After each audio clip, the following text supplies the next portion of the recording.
अनेकदा जेव्हा एखाद्या शारीरिक आजाराविषयी चर्चा होते, तेव्हा तिथे एक प्रकारची वैद्यकीय स्पष्टता असते.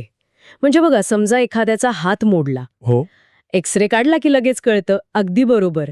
एक्स-रे काढल्यावर तिथे एक पांढरी रेघ दिसते आणि डॉक्टर अचूक बोट ठेवून सांगतात की इथे फ्रॅक्चर आहे. सर्व काही अगदी डोळ्यांसमोर आणि स्पष्ट असतं. खरंय. मानवी मेंदूला ही अशी दृश्यमान निश्चिती खूप आवडते, कारण त्यामुळे समस्येचं वर्गीकरण करणं सोपं जातं. हो, पण शारीरिक वेदनेचं मूळ शोधणं जेवढं सोपं आहे, तेवढंच मानवी मन, विचार आणि अस्तित्वाच्या जाणीवेविषयी बोलताना हे एक्स-रे मशीनचं तर्कशास्त्र कुचकामी ठरतं. मी कालच एका लेखात वाचत होते की तिथे गोष्टी इतक्या गुंतागुंतीच्या आणि अदृश्य पातळीवर घडत असतात की त्यांचं भौतिक मोजमाप करता येत नाही. नक्कीच. एक अत्यंत सामान्य पण गूढ विरोधाभास आपण सगळेच रोज अनुभवतो. हो, शरीर एका जागी स्थिर असतं, पण मन मात्र कुठल्या तरी वेगळ्याच काळ आणि अवकाशात हरवलेलं असतं.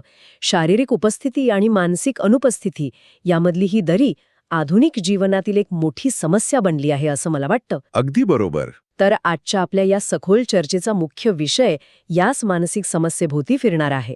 तो म्हणजे वर्तमान क्षणात कसं जगायचं. हो. आपल्याकडील दी आर्ट ऑफ डिटॅचमेंट या विषयावरील नोट्स आणि काही महत्त्वपूर्ण संशोधनावर आधारित ही चर्चा आहे.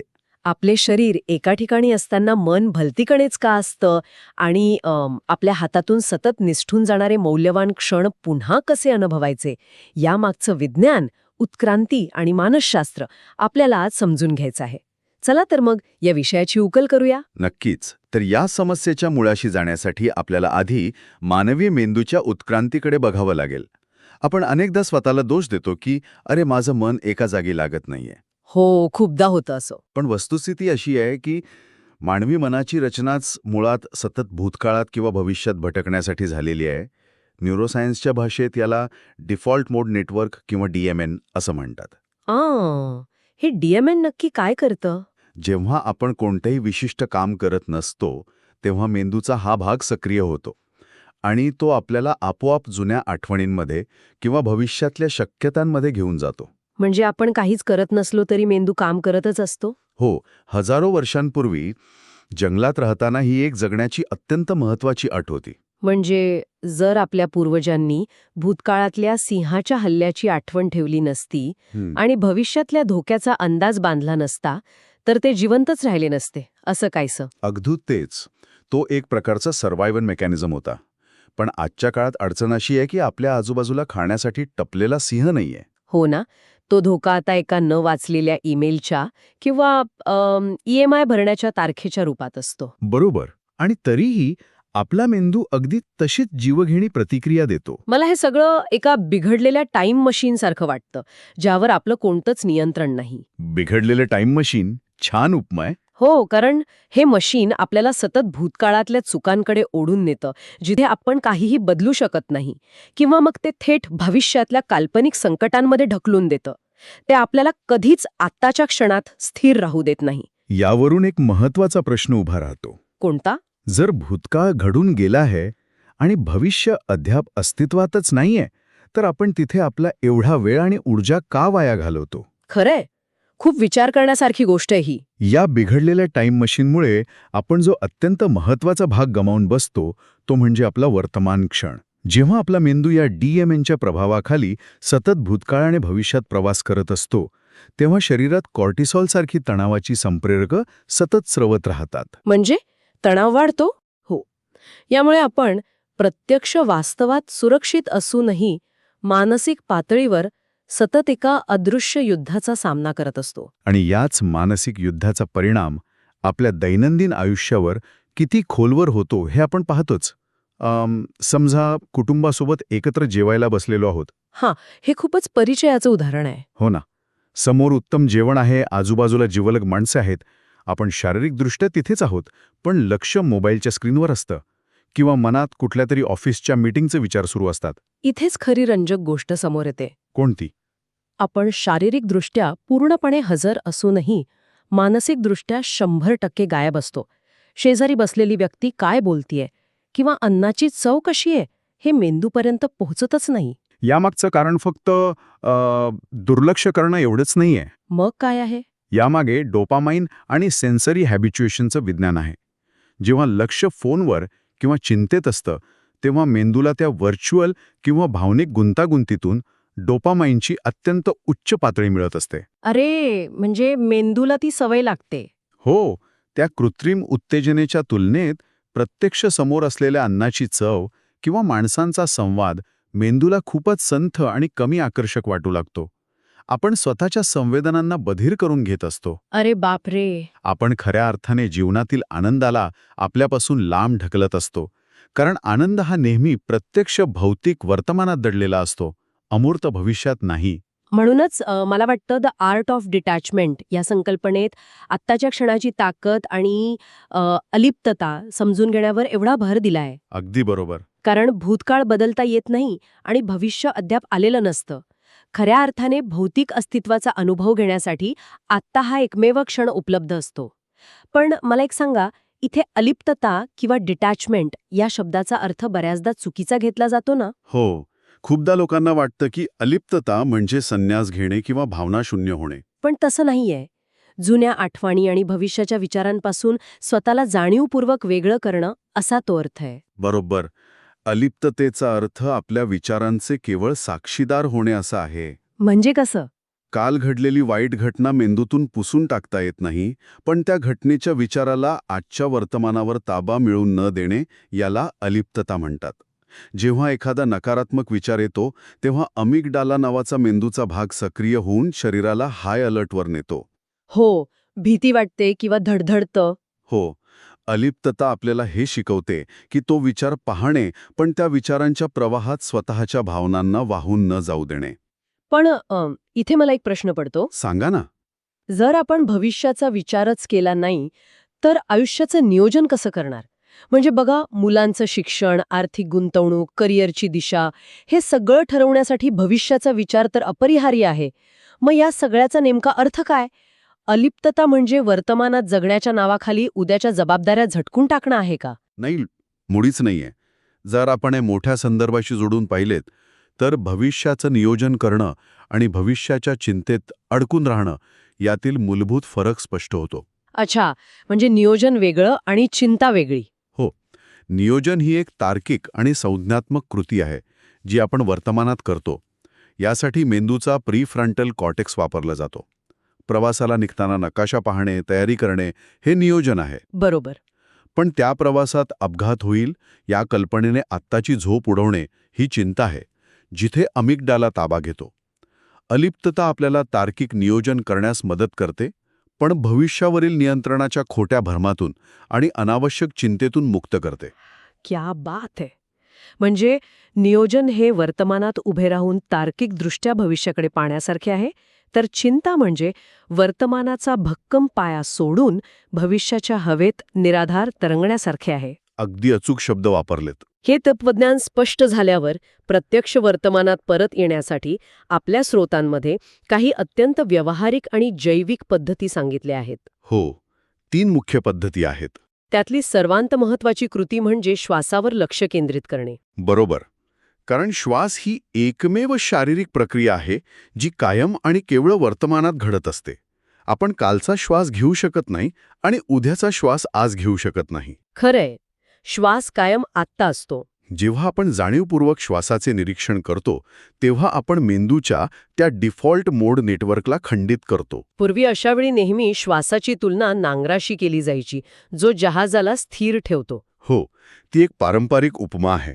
पण मला ही प्रक्रिया एका कॉम्प्युटरच्या रिफ्रेश बटनासारखी किंवा राम क्लिअर करण्यासारखी वाटते. अरे, हे खूपच छान उदाहरण आहे. कसं काय? जसं आपला संगणक अनेक टॅब्स उघड्या असल्यावर हँग होतो, त्याचा वेग मंदावतो, तसाच सततच्या विचारांनी आपला मेंदू ओव्हरलोड होतो. अशावेळी श्वासावर लक्ष केंद्रित करणं हे टास्क मॅनेजर उघडून अनावश्यक बॅकग्राऊंड ॲप्स बंद करण्यासारखं आहे. अगदी. एका दीर्घ श्वासामुळे मेंदूची रॅम क्लिअर होते आणि सिस्टम पुन्हा वर्तमानात सुरळीत चालायला लागते. हे रॅम क्लिअर करण्याचं रूपक अगदी अचूक आहे.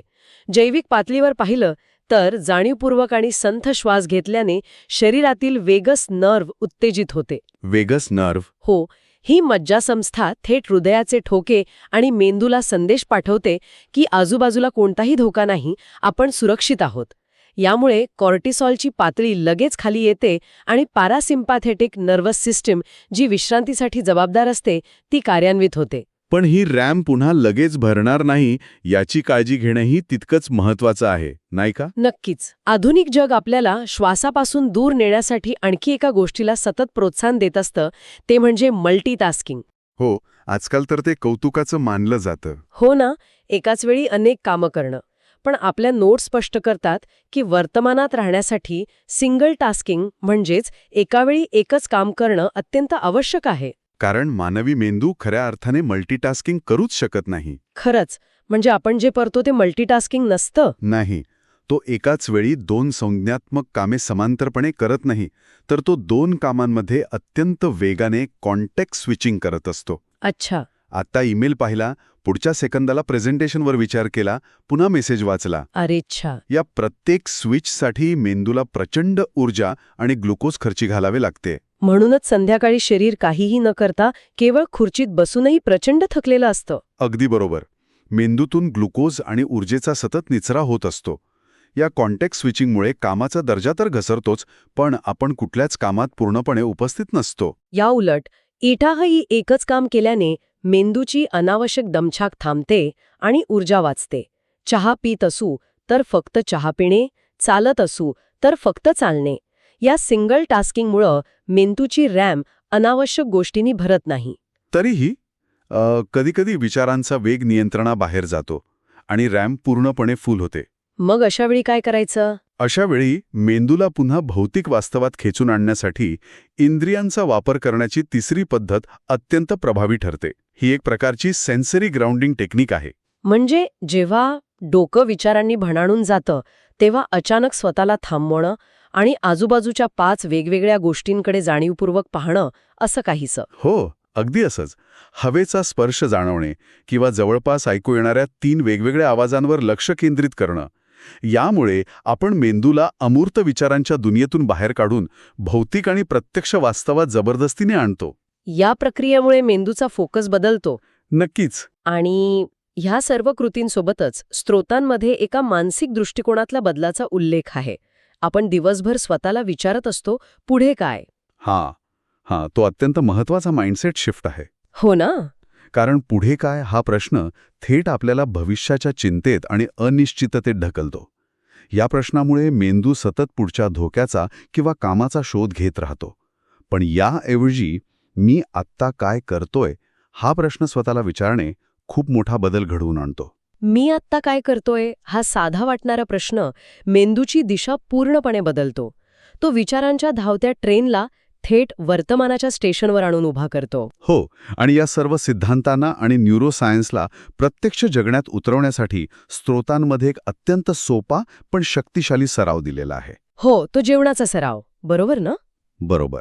जेव्हा जेवायला बसू तेव्हा डिजिटल स्क्रीन, फोन, टीव्ही सर्व काही दूर ठेवायचं. आणि ह्यातली सर्वात रंजक गोष्ट ही आहे, हो, सांगा. ही कृती मेंदूच्या न्यूरोप्लास्टिसिटीचा वापर करते असं स्रोतांमध्ये म्हटलंय.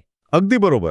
जेव्हा आपण फोन बाजूला ठेवून अन्नाची चव, मसाल्यांचा पोत, अन्नाचा वास यावर पूर्ण लक्ष केंद्रित करतो, तेव्हा आपण मेंदूला लो डोपामाइन आणि नैसर्गिक भौतिक उत्तेजनांवर समाधान मांडण्यासाठी प्रशिक्षित करत असतो. म्हणजे आपण मेंदूला शिकवत असतो की आनंद मिळवण्यासाठी प्रत्येक वेळी स्क्रीनवरील अत्यंत वेगवान आणि कृत्रिम उत्तेजनाची गरज नाही. हो, पण सुरुवातीला हे अत्यंत अस्वस्थ करणारं वाटतं. खरं आहे, कारण मेंदूला त्या हायस्पीड डोपामाइनची सवय झालेली असते. फोन नसताना हात रिकामे वाटतात. अगदी. पण हळूहळू जेव्हा अन्नाच्या प्रत्येक घासावर लक्ष केंद्रित होतं, तेव्हा विचारांची साखळी तुटते. मेंदू खऱ्या अर्थानं त्या प्रक्रियेचा भाग बनतो. आणि हा सराव केवळ जेवणापुरता मर्यादित नाहीये. तो आपल्या मेंदूला वर्तमानात राहण्याची आणि लहान भौतिक गोष्टींमधून आनंद मिळवण्याची सवय लावत आहे. ही सवय नंतर आपल्या कामात, संवादात आणि संपूर्ण आयुष्यात झिरपू लागते. हो, कारण शेवटी वर्तमानात राहण्याची कला ही केवळ मानसिक शांततेसाठी नाही, तर ती मानवी अस्तित्वाची सर्वात मूलभूत गरज आहे. नक्कीच. आयुष्य हे कधीच उद्या किंवा काल या काळात घडत नसतं. वेळ आणि काळ या फक्त संकल्पना आहेत. प्रत्यक्ष जगणं, श्वास घेणं आणि अनुभव घेणं हे कायम आत्ता आणि याच क्षणी घडत असतं. जर आपण हा वर्तमान क्षण गमावला तर आपण साध्या अर्थाने आपलं स्वतःचं आयुष्यच गमावून बसतो. खूपच छान सांगितलं तुम्ही हे. भूतकाळ म्हणजे नोंदवलेल्या आठवणी आणि भविष्य म्हणजे केवळ कल्पना. या दोन्ही गोष्टी प्रत्यक्ष अस्तित्वात नाहीत. तरीही आपण आपले संपूर्ण आयुष्य या दोन नसलेल्या गोष्टींमध्ये अडकून घालवतो. हो, आणि आनंद हा कुठल्या तरी ध्येयपूर्तीनंतर मिळणारी गोष्ट नाही, तर तो वर्तमानात उपस्थित राहण्याचा थेट परिणाम आहे. जेव्हा आपण पुढे काय हा विचार सोडून आत्ता काय यावर लक्ष केंद्रित करतो, तेव्हा तीच खरी अलिप्तता आणि तीच खरी मुक्ती असते. शरीर आणि मन एकाच वेळी एकाच जागी उपस्थित असणं हेच खरं निरोगी आणि समृद्ध जगणं आहे. अगदी खरंय. आणि या सर्व सविस्तर विश्लेषणातून एक असा विचार समोर येतो जो प्रत्येकाने स्वतःच्या आयुष्याशी जोडून पाहण्यासारखा आहे. कोणता? आपण सगळेच आज खूप कष्ट करत आहोत, भविष्यात कधीतरी शांतता आणि सुखाचे क्षण अनुभवता येतील या आशेवर. पण विचार करा, जर आपल्याला आजच्या या अत्यंत साध्या वर्तमान क्षणात आनंदी राहता येत नसेल, आजच्या जेवणाची चव फोनशिवाय घेता येत नसेल, तर जेव्हा आपण ज्या भविष्याची वाट पाहत आहोत ते प्रत्यक्ष वर्तमान बनून आपल्यासमोर उभं राहील, तेव्हा तरी आपल्याला तो आनंद घेता येईल का? खूपच महत्वाचा प्रश्न आहे हा. की तेव्हाही आपल्या मेंदूचं हे बिघडलेलं टाईम मशीन आणखी एका नव्या भविष्याच्या शोधात असंच भरकटत राहील? हा विचार नक्की करून पहा. याच विचारासोबत आपण आज इथेच थांबूया.